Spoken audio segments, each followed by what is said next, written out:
Tonight, President Obama called for a sense of urgency today in the fight against gun violence. He introduced an executive action that would expand background checks for gun buyers. WIAT 42 News reporter Stefan Dingle tells us that local leaders seem to be in support of the president's plans, but Stefan, that is not the case for other elected leaders in the state.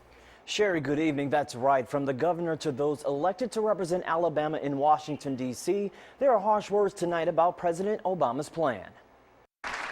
President Obama says he won't wait for Congress to take action on gun control. Every single year, more than 30,000 Americans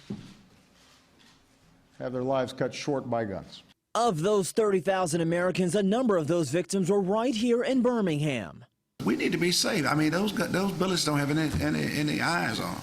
In Tuesday's Birmingham City Council meeting, the topic of gun regulations drew emotional opinion.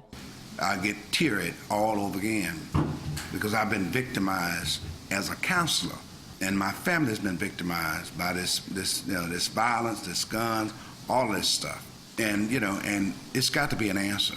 In Birmingham, we're tired of losing lives to gun violence. The executive order is very simple.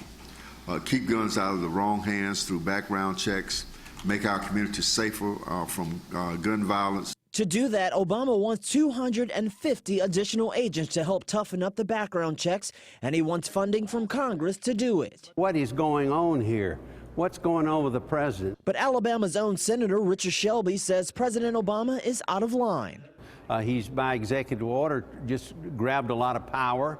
I believe he likes the way Chicago grows. It's the murder capital of the world now, and they have the most strict gun control laws in the world.